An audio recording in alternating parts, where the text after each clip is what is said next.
Hello and welcome to the two-man power trip of wrestling. I am your host, JP. John Paz with me today, very special guest. You may know him as the former ECW ring announcer, but he is, of course, a producer and casting director. Big time producer. He is Mr. Steven Deangelis. Welcome to the two-man power trip. How you doing? Thank you, John. Thanks for having me. So what is going on in your world? What have you been up to? I know you've been keeping pretty busy. Yeah. As you mentioned, in my non-wrestling related activities, I'm a casting director, and have been for a long time. And I also produce Broadway themed concerts at venues around the United States.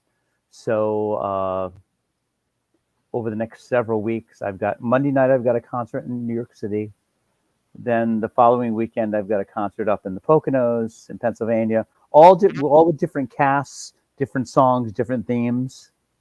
Then a week later, upstate New York, I have a concert. So, I piece them all together and I curate them from scratch based on what I know about what the potential audience is there that the theaters tell me, and then I create them from scratch. So I get to exercise my creative muscles as much as I can, and because I've been around a long time, I have a lot of fun putting together interesting combinations of people that might not necessarily be put together. Well, how did you kind of get into that world? That's And, very, it seems like very different from wrestling. into casting. I was, it's funny. I I was always casting. I just didn't know it. When I was a kid, I used to memorize and have all the major and minor league rosters of all the professional baseball teams. And I remember when Kansas City Royals and Seattle Mariners and Milwaukee Brewers and all the four new teams were added.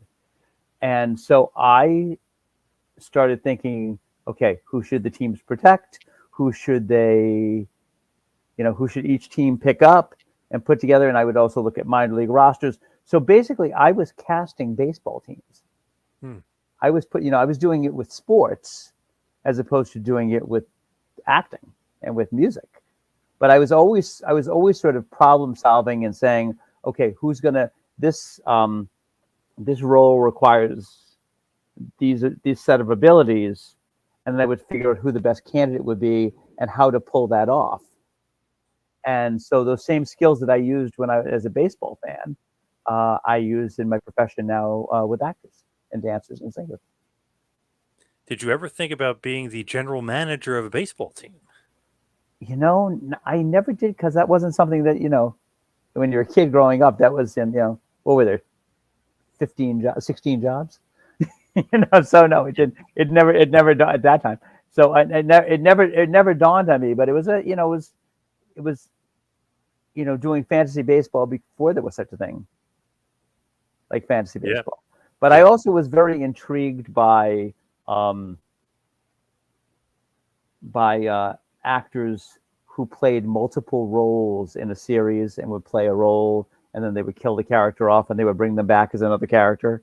There was that old, there was that old show, soap opera that was on after school, that vampire soap opera, Dark Shadows. And I don't, you're too young. So, but it was great. Heard It of it was though. on. It Yep. was a half hour every. All reruns are on Tubi now. But but it was interesting because I would keep track and see how the actors were being utilized, and so I really had a sense of, oh, it's just not their real personalities. They're really making physical changes and vocal changes and personality changes. And so when they would introduce new characters, I would either agree or disagree with what they were doing. Right. And that sort of formed my critical eye with performers. So did you jump into casting after wrestling or during wrestling, No, no, before no, no. wrestling? I was in the business since I was a kid, actually as a performer, as an actor, Wow. Okay. and there used to be a lot of summer theaters, and they would do a circuit of summer theaters, and they would put TV stars in those shows as the leads, and they were usually TV stars that had theater backgrounds. And so I remember doing Oliver. My first big thing was doing Oliver, the musical Oliver, with John Aston, who was Gomez on The Addams Family, the original black and white television series. Yep. And my mother was from England, so I could do a credible British accent. And so it was one of those things where I walked in there, and it's a circuit of New England cities, and I was a New Englander, so it was easier for them to have me come and do it. And then I wound up, subsequently. So I did like 4 or 5 years in a row every summer. That was my summer. That was my summer job. But I was a kid. I was like 8 or 9 years old. Pretty Into my early interesting. teens. That's Yeah. what an So it was interesting yeah. It life. was Yeah. so that was that, and then into my 20s, I was a performer, and then wound up directing. Uh, I'll date myself, but I did Grease when Grease was a new show. When I did Grease on the national tour, Grease wasn't even a movie yet. Wow. It was a hit on Broadway, and there was a Yep. tour, but it had not been made into a movie. And my first 2 weeks in the tour were John Travolta's last 2 weeks in the tour before he went into the Broadway production to play the role of Duty. He never played Danny Zuko till the movie. Wow. Interesting. But also in my cast was Jeff Conaway, who was on Taxi, played Bobby, the actor, and also the redhead, Mary Lou Henner, who was on Taxi also. And I always used to joke that it was the best job I ever had because I got paid to make out and grope Mary Lou Henner. Yeah. A young guy in his 20s, the best job ever. Yep. But I was that. I did Godspell on the road for almost 1,000 performances, and I played all 5 male roles in that show at one time or another, and then wound up directing various companies of the show all over the United States. Sit-down companies in Boston, in Washington D.C., and in Dallas and stuff. So I've moved around quite a bit. Right. And switch gears in my career. And wrestling was a weird happenstance for me because I was aware of wrestling as as sort of a pot. Like every kid is aware of wrestling, but was I a diehard fan? Was I watching every Saturday morning? And no, I wasn't. But I was very involved with one of the early wish granting charities, which actually started before the Make-A-Wish Foundation, the Starlight Foundation. And I was very involved with them. But my real introduction to wrestling, period, was as a casting director. Do you remember a series of commercials for a thing called Lightomania? It was the year after WrestleMania had come out, and it was a series of commercials. And Jesse the Body Ventura was in the commercial. Bob Uecker, the baseball player who was also a commentator, was in it. Bob Uecker was played a masked wrestler. So Dangerous Danny Davis, who was the crooked referee involved with the Hart Foundation back in the day, he was Bob Uecker's stunt double. The commentators were Vince and John Madden.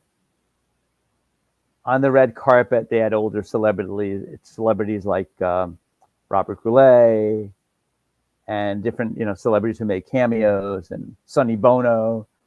And it was good. So I wound up doing that. So I had tons of research in my office.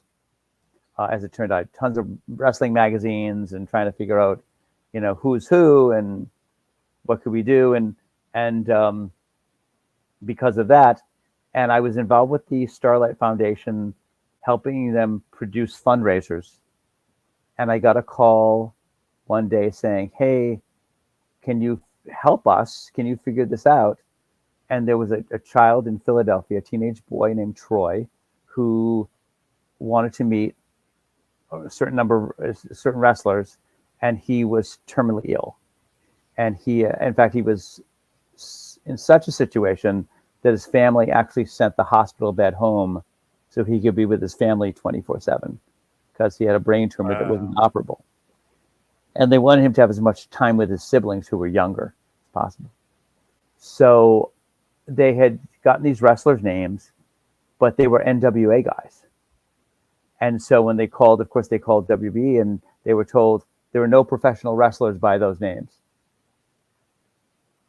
Right. But they said, "Hey, we got to try to figure out who these guys are." And I said, "You know what? I actually know who they are." because of the research that I'd done on just in general about wrestling, which was months and months worth. So I called the Philadelphia, the arena in Philly, and the Civic Center, and there was wrestling the next night. This was on a Friday. There was wrestling the next night, and then they were doing renovations on the building, so there wasn't going to be wrestling again in Philadelphia for 3 months. So the clock was ticking, and the boy himself had, they were saying 10 days to 2 weeks left. Oof. So it had to happen that day, or it didn't happen at all. So I went and got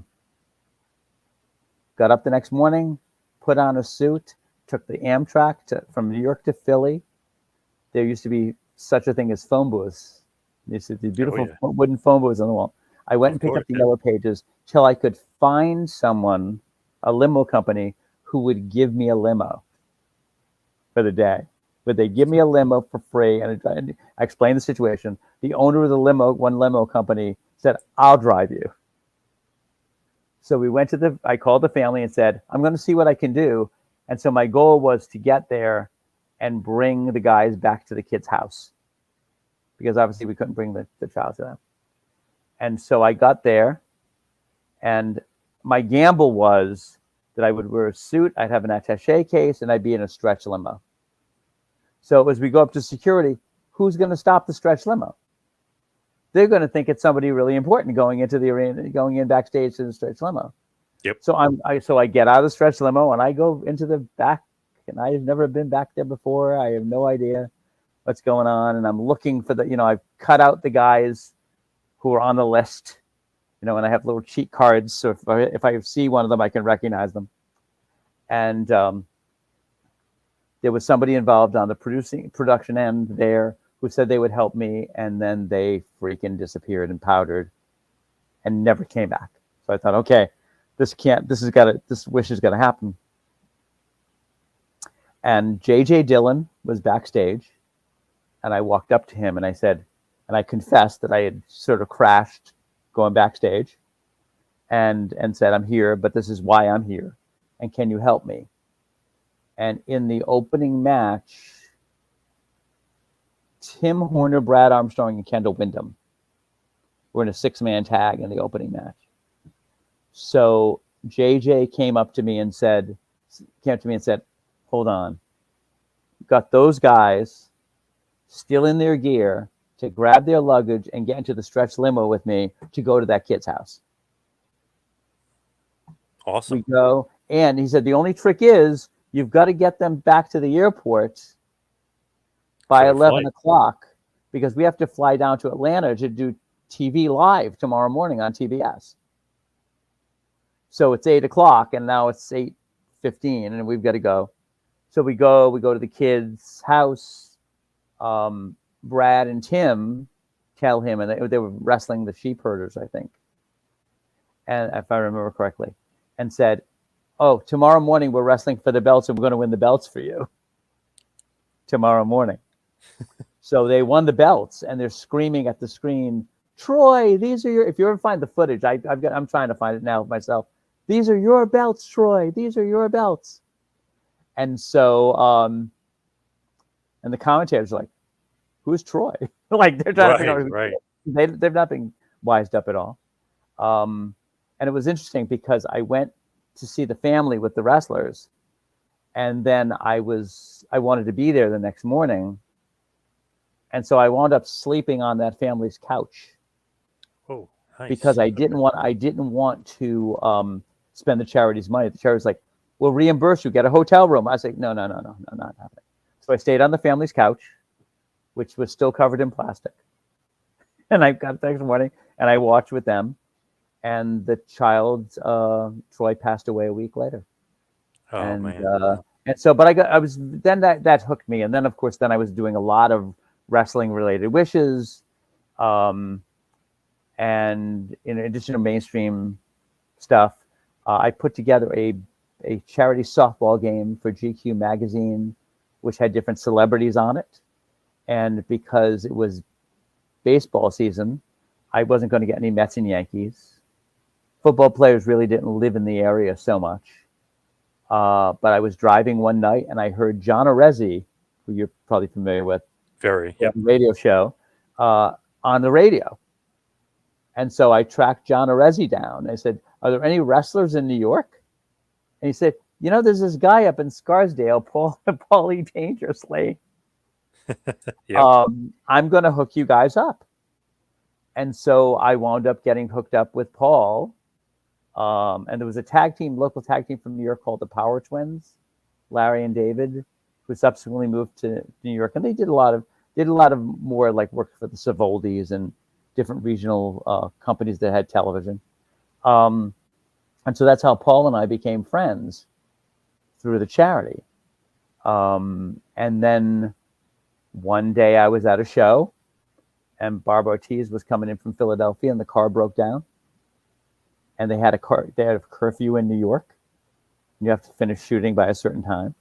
So Paul was like, and I was there with 3 Wish families who wanted to have a wrestling related wishes. And so I was like, okay, and get them backstage and whatever. So we did that. And Paul was like, "I got to ask you a favor. I got to ask you to go out there and ring announce."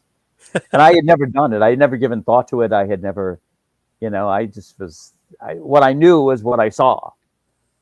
So Paul kept sending cards out with who was in the matches. And the referee would tell me who was who, because I had no idea. I didn't really know the guys. So Jim Molyneux and John Finnegan were telling me who was coming out first and second when they saw them. And he said, "If you're horrible, we'll edit you out." But it turned out I did okay. And there's a story I've told once before. I'll share it quickly. When I went out there, of course, the fans did not know who I was, so they were merciless. Oh yeah, of course. Yeah. And there was a guy in the front row screaming, "Ring announcer, I effed your mother." Wow, nice. So and of course, the camera guys are right there and they're shooting, and I'm thinking, okay, they're going to throw this guy out because it's getting picked up by the camera, but the fans are going to turn on me because they're going to think I was the one who had him thrown out. So I went and before the next match, I went and I said, "Ladies and gentlemen," and I stopped, just knowing that if I took a beat, he'd say it. So he screamed, "I effed your mother." So I said, "Everyone, excuse me for a second." And I went out of the ring with the microphone and called for the camera guy. And I said, "Do you have something you had to say to me?" And I put the mic right in his face. And over the mic, he screamed, "I effed your mother." And I looked at him and said, "Dad, you're drunk. Go home." He got back in the ring. At the top of the crowd, he got the attention he wanted. He shut up the whole rest of the night. And Paul said, "I want to use you as much as I can use you, because you're quick, and if something ever happens out there, I know that I can count on you to figure out how to fill time."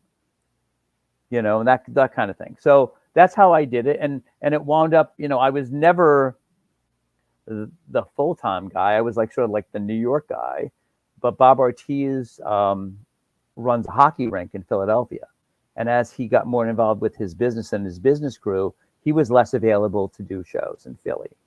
So I feel like I'm very grateful because I was a guest in Bob Ortiz's house and his wife Lex, and they're great people. Best known for bringing cupcakes and Twizzlers backstage for the boys. Nice. Before the show, they would always bring food and whatever. So before every show, and so I wanted to doing more and more and more, and that's sort of how it all happened. And then that eventually turned into me being the first Ring of Honor ring announcer. And then working with MLW, and I'm returning to MLW in a couple of weeks on July 8th from the arena. So I'm excited about that. Philly, yes. That nice. Pay-per-view on Fight Plus. So never say never. Yeah. Never say never. Never. I'm back. Yeah. Just talking to Cord a few weeks ago about that big show coming up in Philly. Very excited. Very excited. And I love working with people who I've not worked with before. Because it's interesting to get that perspective and to be that close to them. And so I sort of love being able to be the bridge between the audience and the show. I have much more in common with the people on the other side of the guardrail than I do with anybody who's made the sacrifices they've made to be there and to compete and to train and to all those things. But my feeling is whatever I can do to help their presentation and the audience's appreciation of them, that's my that's my job. That's my goal. And it's nice to see people who you know earlier in their career stick with it, stay with it, and become, you know, bigger stars and make a living for themselves and family and get appreciated for all the sacrifices they made. Rewinding back to what you said about that guy, you know, Dad, you're drunk, go home. Mm-hmm. How did you think of like, or even know to ad lib it? Is it because of the theater background? You're Yeah, just used to yeah, thinking on your feet like that? yeah, Because that's yeah, pretty quick. That's yeah. great because if you, no matter what you say, the guy's gonna get you. But what you said, you got him. You know what I mean? No, Like, he wanted attention.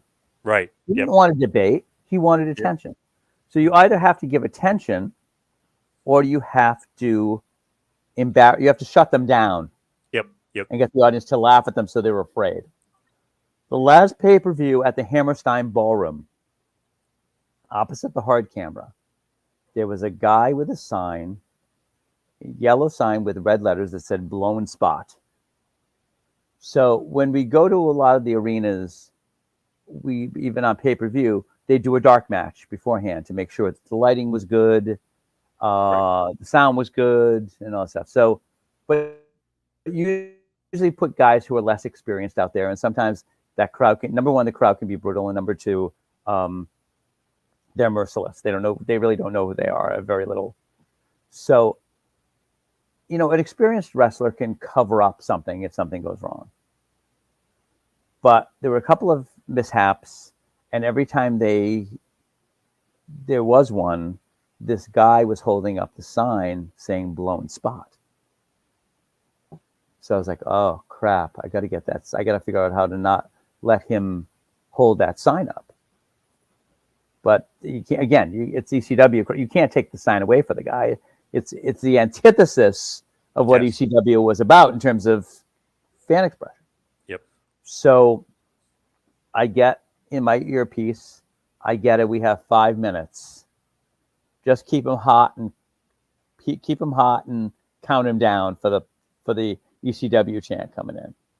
So I'm there, and I said, "Okay, everybody, thank you for coming here. We have fans from 23 different countries and 37 states who are here. So thank you all for coming, and you know, all the fans who took the time to make all their homemade signs. Everybody, stand up and show us your signs."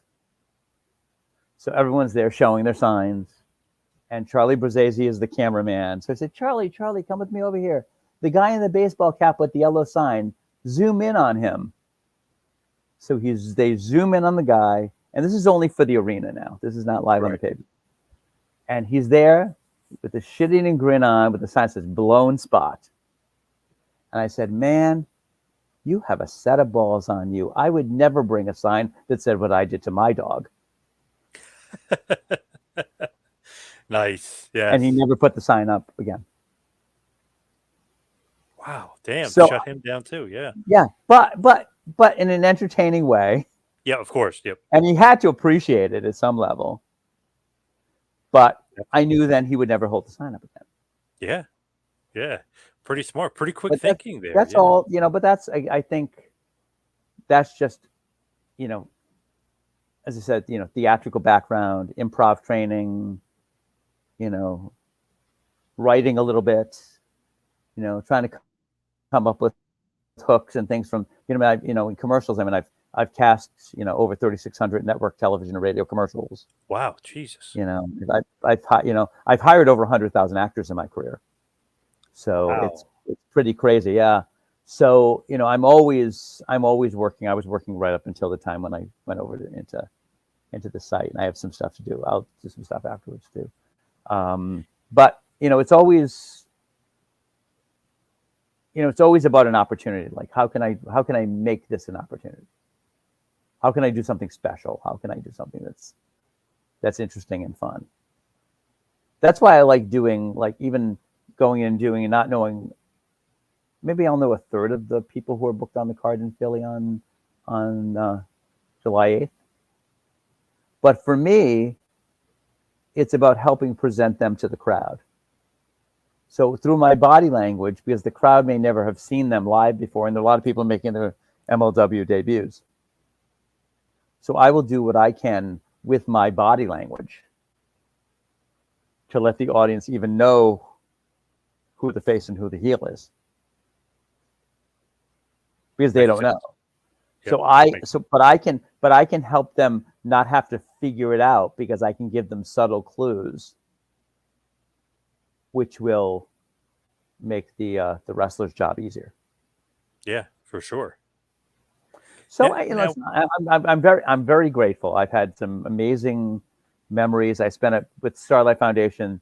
Nintendo used to had a series of video units that they would put over kids' beds, and they donated them in thousands at hospitals and around the country. And it was mainly to distract the kids from their pain, because they would get into the game, and it would also give them a sense of normalcy, because it was something they would be doing at home, but then they could do it. So I wound up working on the World Nintendo Championships, and it was a Japanese kid against an American kid, and Paul Heyman was the commentator. wow, nice. I spent 5 days in Las Vegas with Paul Heyman, Terry Funk and his wife, with Terry managing the kid from Japan, because he still spoke some Japanese, and Jake the Snake Roberts with his wife Cheryl at the time. And it was right after he came out of rehab from WCW, after he left WCW. So I Wow, spent what a fivesome. 5 days. Jeez. Yeah. So imagine what it was like, though, to spend 5 days in Las Vegas with that crew, having meals and hearing stories. And I mean, it was, I've been very blessed to build relationships, and to see things and hear things.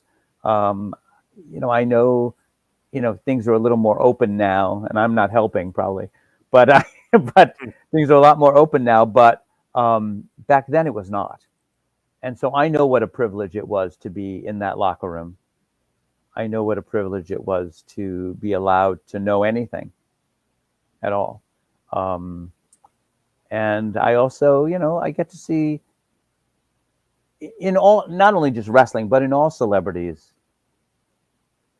I get to see so many people who have successful careers at their very best, not as talents, but as human beings, where they take their celebrity and they use it for good.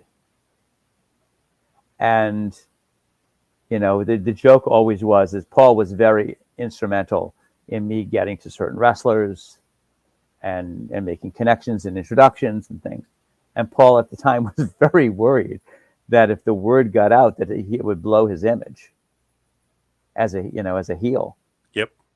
Because, and I'd say, Paul, don't worry about it, it's fine. But we one evening in New York, Starlight Foundation did a sports banquet at Madison Square Garden, and they honored Paul. Was one of the 5 honorees, and they had one of the soccer players, Shep Messing, and Raj Gilbert from the Rangers, and all these people who'd been very active, and they honored Paul. And Paul was just like, number one, shocked. He wasn't too upset, because it's an honor, but he's done so much that he just never took credit for, never made public, never did anything to this day.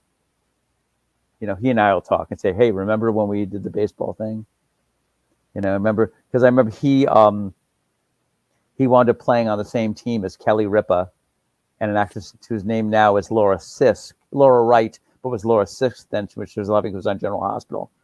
And I was trying to find the pictures, and they're in a box at my dad's house. I don't have them here.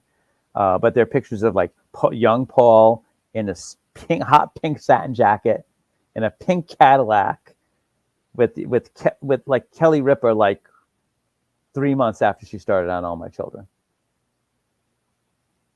Like all these young, soap opera babes, and Paul Heyman. And what was shocking is that Paul played center field because we had so many celebrities we rotated, and then Paul went over and did play-by-play, and he actually was good, and he actually knew about baseball and softball, and he, of course, he's a big pop culture person, so he knew about the celebrities that were playing, and he could talk about everything. But it was shocking. I was like, Paul, why haven't you pursued like mainstream sports? It's like, no, I know where I belong. Wow.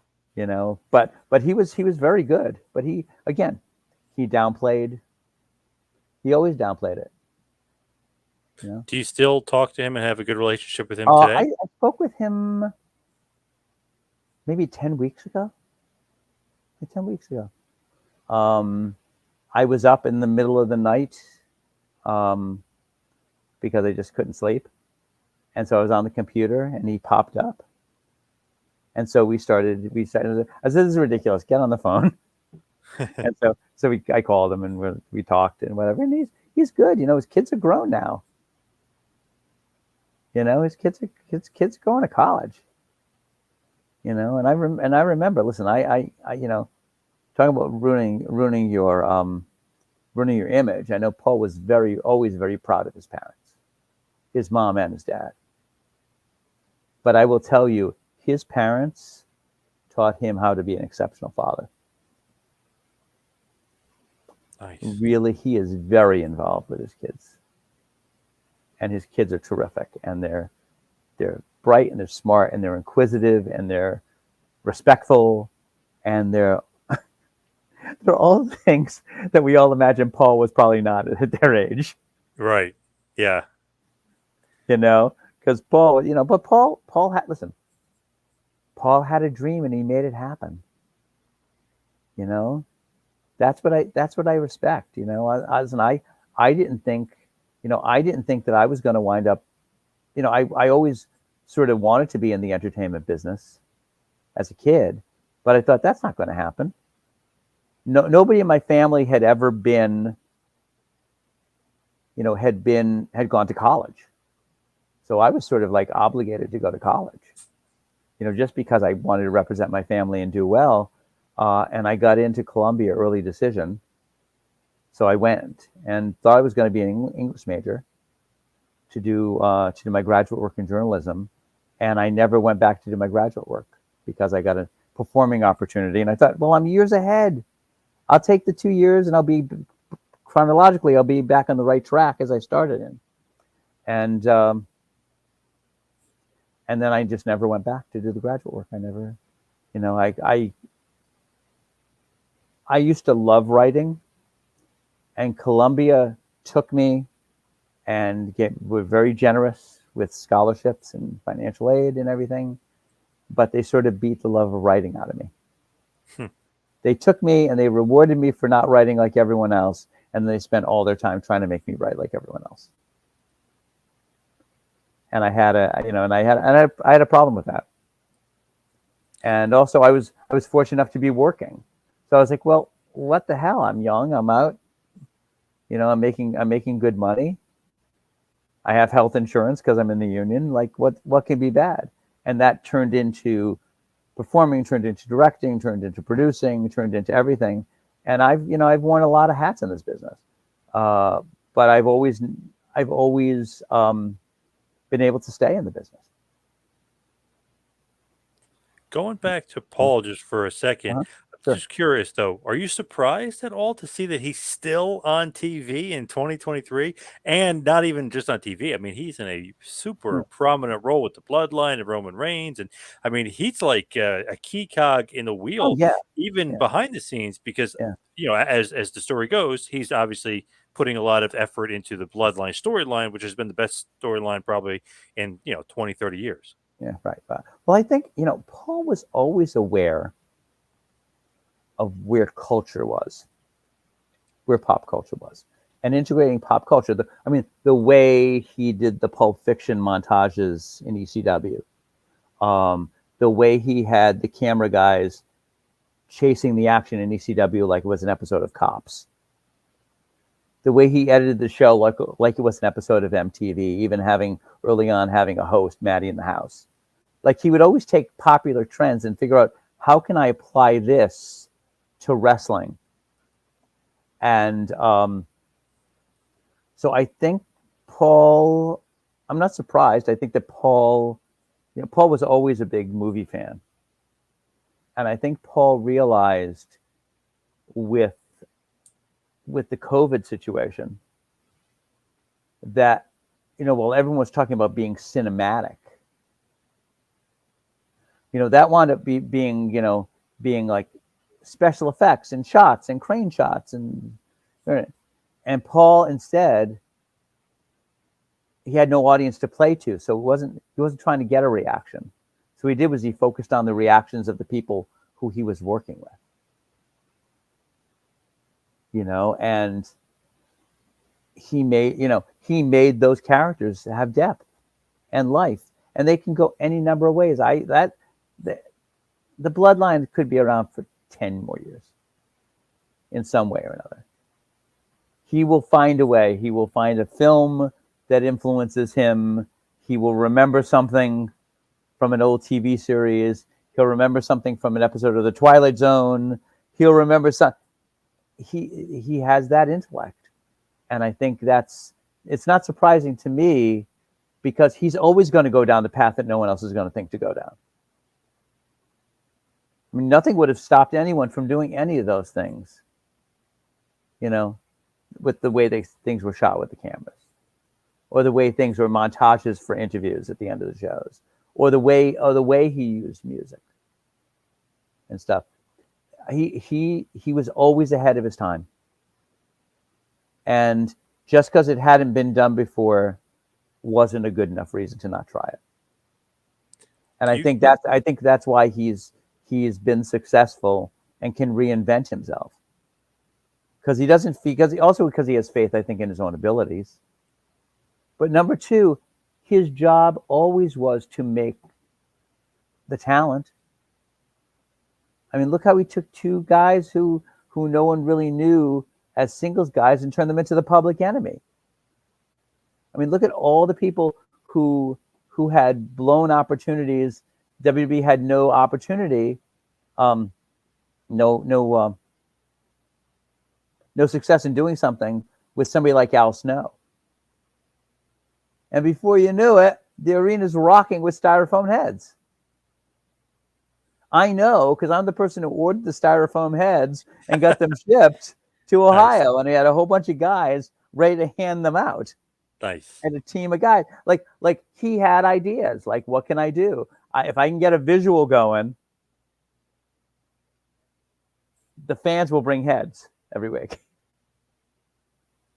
Yeah, it's awesome. So I mean, so that was he decided that he saw what Al was doing. He said, okay, how can I build on it? Finding the mannequin head in the trash at the arena in Philly was one thing, and it was fine. But then Paul thought, okay, how do I link the fans to that? Because he'll be over with the fans if I can figure that out. And so he had the styrofoam head idea, and we ordered 1,000 from a beauty supply place. Nice, like and that. Got it shipped. Paul would. I get these crazy calls when we did the pay-per-view in Florida. That Lawler versus Dreamer, and then Jake made a surprise appearance, and Tammy made a surprise appearance, but during that match earlier, there was supposedly an incident with the Fort Lauderdale police. Took Sabu away, and then of course Sabu came back and whatever. So Paul calls me and says, how do we get police uniforms that look like the Fort Lauderdale Police Department? So fortunately, because of my entertainment connections, I knew that there were certain places you could get movie props.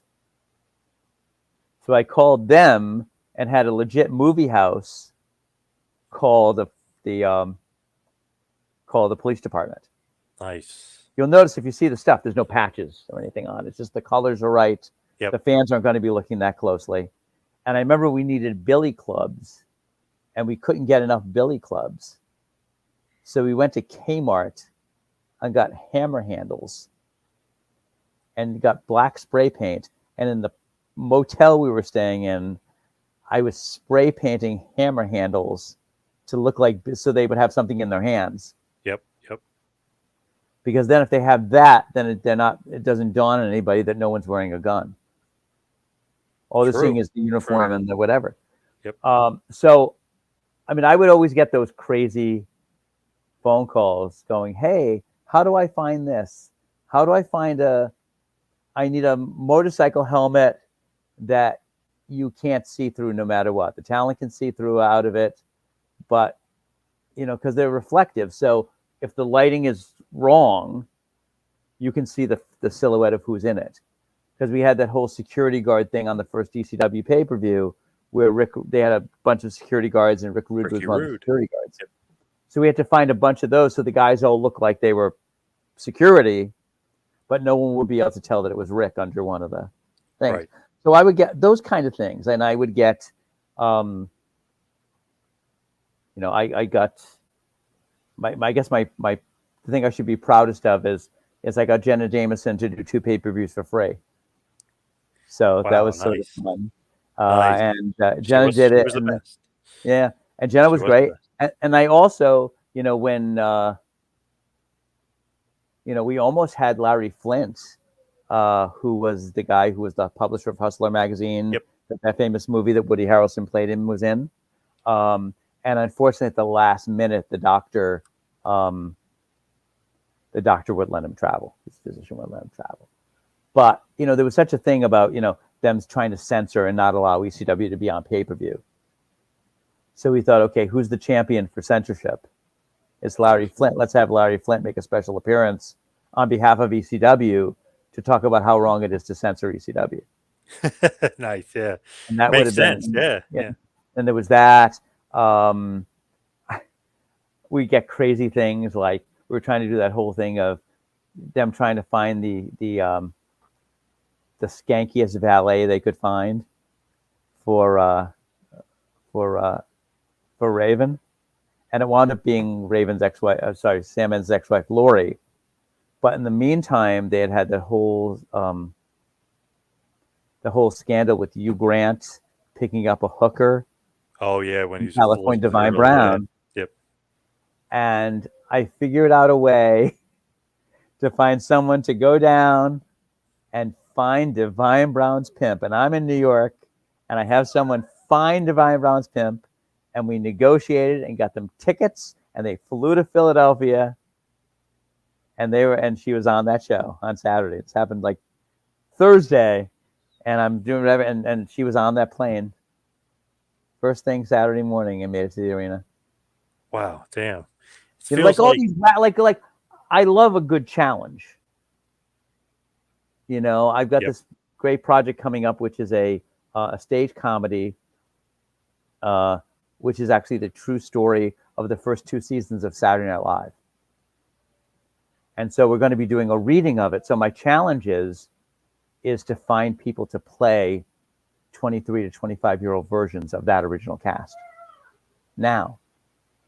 So, and people are like, oh, aren't you? That's crazy. And I was like, oh, that's great. Like, I don't look at that challenge and go, oh, it's going to be so much work. I was like, no, I'm gonna figure it out. It's gonna be fun. Yeah. It'll be great. And it'll be a great vehicle for somebody. Again, it'll be great for the talent. They'll get a lot of attention. They'll get a lot of appreciation, and it'll move their careers forward. For sure. It seems like especially with you, but really all the guys that I've talked to from ECW, Devon Dudley, Just Incredible, Shane Douglas, like everybody doesn't have like the one job. It's like Stephen Deangelis, ring announcer. Not technically. I'm like the coordinator backstage getting if some wacky thing happens, yeah. Yeah, it's like you don't have one job there. It's like you're doing 10 different jobs for ECW. Yeah. But listen, I I I would do anything for those guys because I saw, as I said, I saw the best in them. And it continued even after ECW had finished, and I would be on independent shots with them or whatever. I saw things. I had I was in a car. We were driving through New England, and a hurricane came through. And my wife and I were pregnant with my daughter, who's now 24. And we showed up at this hotel, and of course the hotel sold out and whatever. And it turned out that there were a bunch of workers who had rooms in that hotel that night. They'd done the show, and they had rooms that night. And Axel Rotten saw me there with my very pregnant wife and gave up his hotel room. Wow. And slept on the couch. Wow, what a nice guy. Yeah, that's what I'm saying. I was out on a show in Atlantic City. Hold on, my dog is gonna start barking in a minute. I'll be back in 2 seconds. Oh yeah, okay. What do you want? You want to get?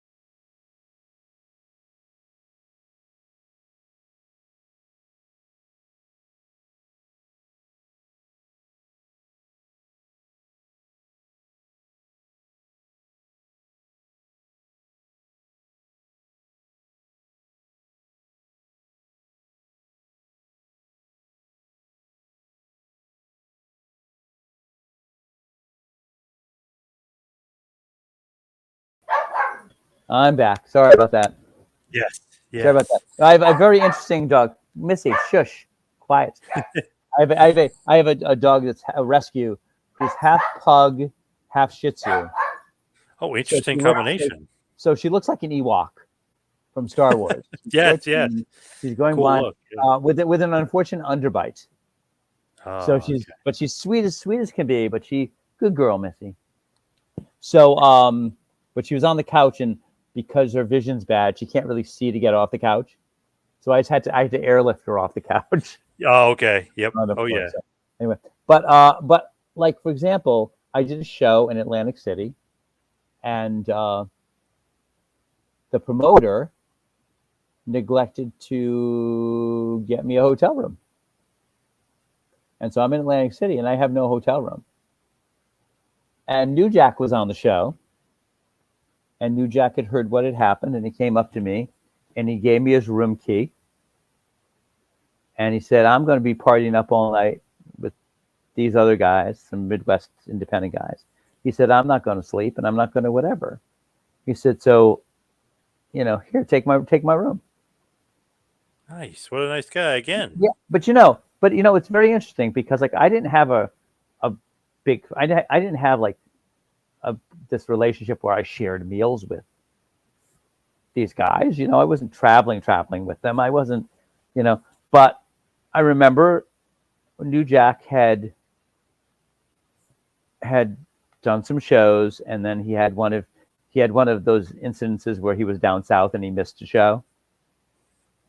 And he got out of jail and came up, and I walked in and I saw him in the dressing room in the arena, and I walked up to him and I said, welcome back. I said, you were really missed. And he looked at me like, and half hour later, I'm sitting and I'm getting dressed, and I feel this tap on my shoulder, and I turn around, it's Jack. And he said, I have to ask you a question. When you said that I was missed, you meant that? I said, yeah, I did. I said, you always add a lot to the show, and it's always fun seeing you. I said, because you make the locker room laugh. I said, it's important. I said, beyond what you do out there, you add a lot you add so much to the morale here in terms of just keeping the vibe right. I said, so you were missed. And he just like nodded his head, and he walked away. And from then on, every time I walk into the building, he'd come up to me. to see how I was. Wow, what a nice guy. And That's what I'm saying. obviously You know, your I hear all words these meant other a lot stories, to and him, though. I hear Yeah. stories about everybody, but I can only say that in my Your experience with them is different. experience, because I wanted to treat people with respect. I wasn't there because this was my career. I was there because it was, I was helping out, and it also gave me access when I needed them. I never stopped doing wrestling related wishes. So, and to this day, I get phone calls about wrestling related wishes from all the different wish granting organizations. But for me, the reason I stayed around and still do it is because I can figure out through 6 degrees of separation how to get to somebody. Because by the time they come to me, there's a very small window to operate to either get the performer to the kid's bedside, or now to do it over Zoom, because that's the way you do some things now. But I always was involved just because I stayed involved, not because I wanted to have this wrestling career, or that I wanted to be remembered, or that I wanted an action figure, or that I got off on being on TV, every week. But that's not the point. The point is that if it helps accomplish something good with the relationship, that's what I care about. I care about that infinitely more. I mean, is it fun? I won't lie and say it's not fun. Of course it's fun, but it's come to be fun. But my motivation behind the whole thing is something totally different. Love it. You know. Now, as we start to hit the wind down here, we'll head towards the finish. Your ring Sure. announcing style. Do you have like something that you Yeah. kind of pull from? Like, where do you get that from? Okay. So Paul said. So I did the first show, and I just did my bit. Like, I did a traditional ring announcer, or what I thought, my impersonation of what I thought was, Right. like bad FM DJ voice. Yeah. And then I said, Paul, what do you? He said, well, I want to use you more. I said, well, what do you want me to do? I said, I really don't know. I said, give me an image, and I'll go. And he said, did you ever see the movie Scanners? Sci-fi movie. I said, yep. He said, I want you to go out there and be so hyped up that we think your head is going to explode off your shoulders. And I like so that was the origin of that. Paul said that's what he wanted, to do something different. I could do a traditional ring announcer, but Paul wanted to do an extreme version. makes And sense. he Fits. also knew that one of the things that I could contribute on is that I could keep the crowd's energy up, because there were so many. Every match was a great match and could burn out the crowd. So how do you keep their energy up? So it's my job to keep everyone's energy up. And Makes sense. so Yeah. that's where it came from. And that was what was interesting, because when I did the last WWECW pay-per-view, I could smell that they were going to job all the ECW guys out, and they were going to use it as a way to go, see, ECW is not so good, but the new ECW, our ECW, our guys are going to be better. And so I thought, okay, well, I have a live audience here in pay-per-view, and they're tuning in to see ECW. If I go and sell them out, and I do a traditional ring announcer, bass baritone voice thing, I said they're not going to get the experience. I said I can't imagine. I mean, they had talked to me about continuing on and whatever, until I showed up for TV, and they went, "Oh, we have a younger guy who we already pay every week, so we're not going to use you." I was like, "Cool, but you had me come back on Tuesday after Sunday. Yeah. Well, for what You reason? Yeah. you you were nothing but compliments." Kevin Dunn came to find me and said, "You're coming Tuesday, right?" Like it was. But somehow in the mix of everything, um, they didn't listen. I'm not surprised. Um, Vince didn't know who the Sopranos were. I remember Wow. being there at the Jesus. pay-per-view, and they were trying to, and he was like, "Explain to me the FBI thing" to somebody, and they say, "Oh, Vince, well, the Italian thing is very in now with the Sopranos," and he's like, "What's the Sopranos?" Holy Jesus. So like, I'm not surprised that he wouldn't understand the nuance of what Paul had created in the dynamics of things that were happening, because it wasn't traditional, and there were so many yes men there that I'm sure all the people who were like, "Great job! Oh, it's so much fun to have you here! Oh, your energy is great!" But they don't care. They think they can say something and kiss Vince's ass and keep their jobs or whatever. That's that it's not personal. I could have done more with them because I had the kind of flexible schedule that I could have. Do I wish I'd had a chance to ever announce in the Garden? Sure. Do I wish I could have gone back to that ECW show in the arena, that first one, back with those guys? Yeah. And the main reason I would have wanted to do it, especially in Philly, was I knew that poor Justin Roberts was a sitting duck in that building. I wanted to be helpful and pass the torch for that audience so that when they had footage, it would be useful. Like, you can't boo, like, the ring announcer can't be the person who has the most heat in the building. Right. Oh my God. Yeah. Where they're Yep. booing the hell out of the guy. Yep. So for that, I wish I had, I wish I'd had those opportunities, but it just wasn't meant to be. And it actually, other opportunities came up in the other parts of my career that I wouldn't have been able to do. So, the universe sends you what you need and what you're supposed to be doing. And, they wouldn't, I don't know that they would have ever gotten me because I wasn't the person desperate to work there. I was a professional. I was always going to be a professional. But they weren't going to have the kind of leverage and hold. And it was interesting because when they told me, because I was at ringside, and I heard them call for Justin Roberts, and then John Laurinaitis came and got me and walked me back and said, "I'm sorry, kid, it's not going to work out," and whatever. And I said, "Well, that's a shame." And they said, "Well, things happen." I said, "Oh, it's not a shame for me. It's a shame for you." He's like, "Well, what do you mean?" I said, "Well, I'm a casting director." I said, "Do you know what I do for a living?" He says, "No, I have no fucking idea." I said, "Well, I'm a casting director, and I have friends, a lot of celebrity friends, and I talk to them about whether or not they would come and do a guest appearances."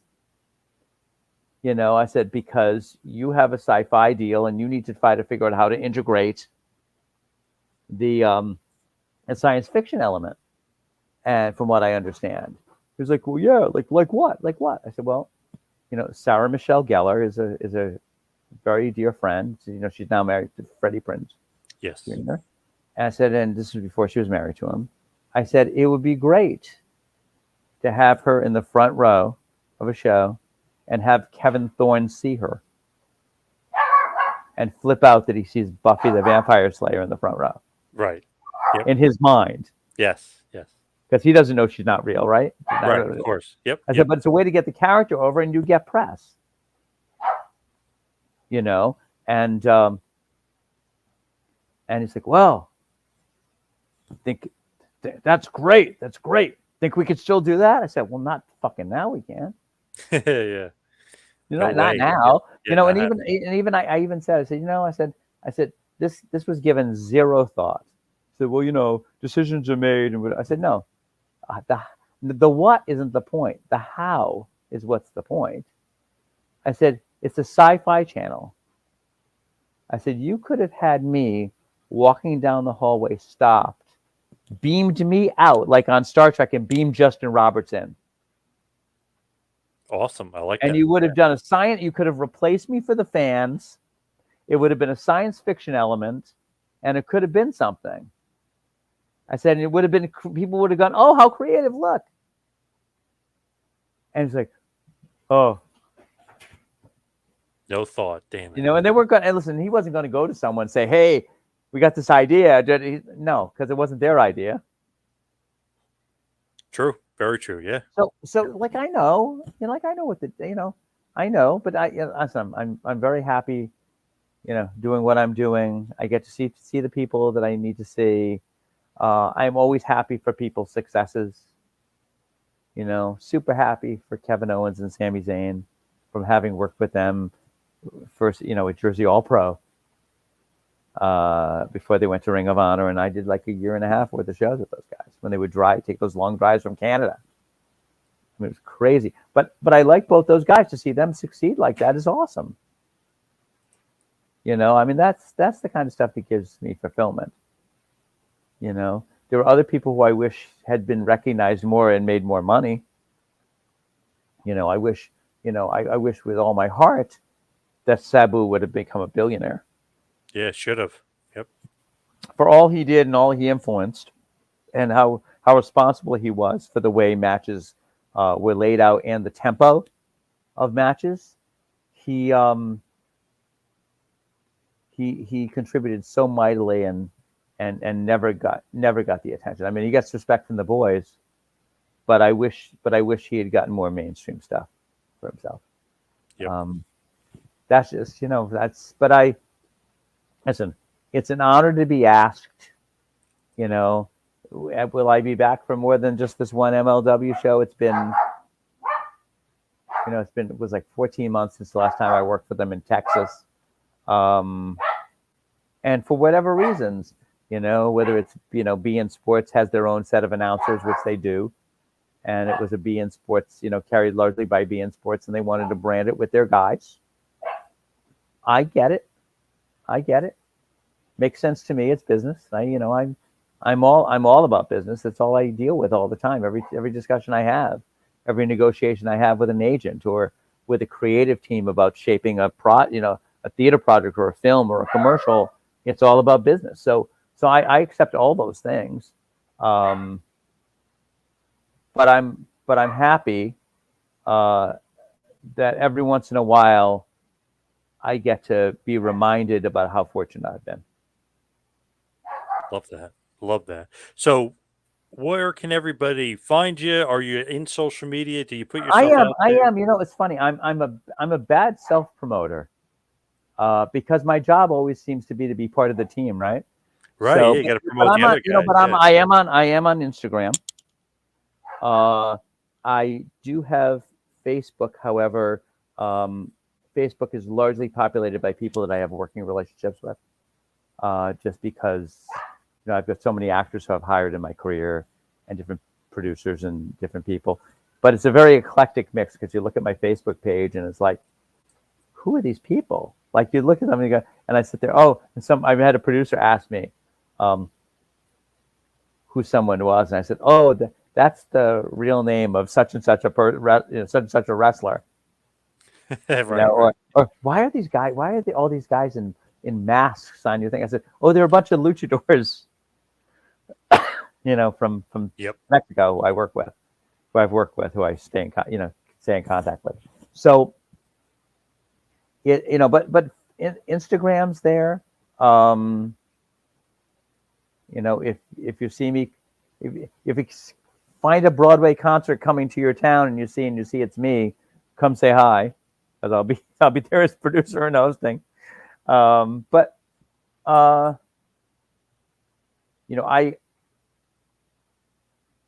I have so much respect for loyalty. And so while I would talk about loyalty in terms of like people you work with and whatever, I equally respect the loyalty that fans have to wrestling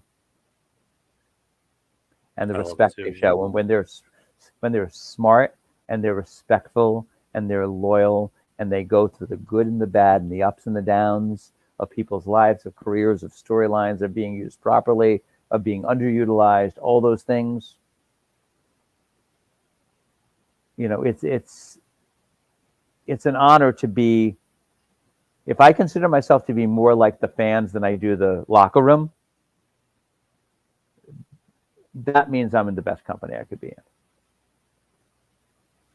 Well said. Well said. But Stephen, thank you so much for all the time. Awesome going down memory lane with you. Really good Thank you, stuff. Thank Ben. you so And much. anytime. Thank you. Have a good night.